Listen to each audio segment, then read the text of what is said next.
If you're working with C#, you already know that getting code to work is just the first step. The real challenge? Writing code that's built to last. Today, we're going to dive deep into the solid principles.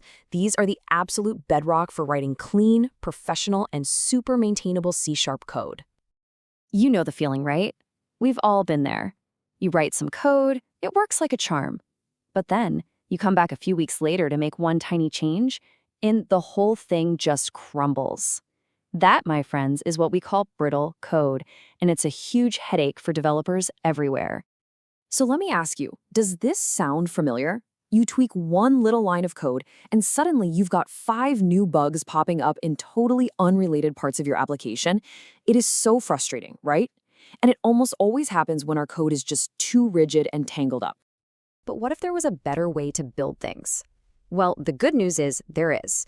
The solid principles are pretty much the industry standard answer to this exact problem.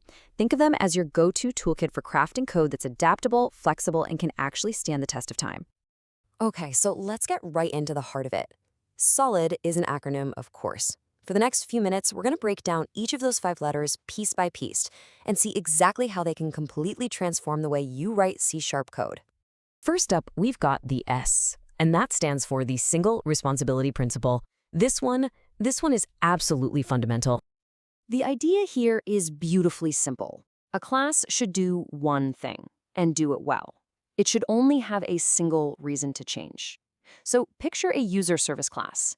If it's handling logins, and it's logging errors to a file, and it's sending out welcome emails, well, it's doing way too much. A change to how emails are sent shouldn't have any chance of breaking the login system, right? The goal is to split those jobs into their own focused classes. And the payoff is huge. When a class has just one job, it's so much easier to understand. Testing becomes a breeze because you can test that one thing in isolation. And adding new features? Way simpler, because you're not trying to untangle a giant knot of code just to add something new. All right, let's move on to the O, which builds perfectly on that first idea. This is the open/closed principle. Now, this one sounds a little tricky at first. Your code should be open for extension, but closed for modification. What does that even mean? It means you should be able to add new features, let's say a new way to pay in an e-commerce app, by adding a new class, not by cracking open your existing working code and changing it. You extend what you have, you don't go back and rewrite it. And the benefit here is a more resilient design period. When a new request comes in, you can adopt the system by adding fresh code instead of messing with the old stuff that you already know works perfectly. It's a game changer for stability. Okay, on to the L, the Liskov Substitution Principle. I know it sounds a bit like a physics theorem, but I promise, the idea behind it is super practical and really important for making sure inheritance works the way you expect. Let's put it in plain English. Any subclass you create should be able to swap in for its parent class without causing any weird behavior. The classic example is a rectangle and a square. If your code is built to handle a rectangle, you should be able to pass it a square, which is a type of rectangle, and everything should just work. If setting the square's width suddenly changes its height in an unexpected way, well, it's not truly substitutable for a rectangle, and you've broken the principle. When you stick to this, you make sure your class hierarchies are reliable and predictable.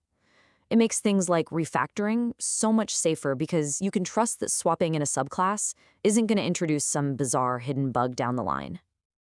Next up, let's talk about I, the Interface Segregation Principle. This one is all about avoiding what we call fat interfaces. You don't want to create one giant I worker interface that has methods for eat, sleep, and code. Why? Because then if you have a robot worker, you're forced to implement eat, and sleep, even though a robot doesn't do those things. It's much, much better to have smaller, focused interfaces like iCodable and iEatable. Doing this makes your whole system so much cleaner and more modular. Your classes only need to know about the methods they actually care about, which makes the entire code base way easier to understand and maintain. And that brings us to our final letter, D, for the Dependency Inversion Principle.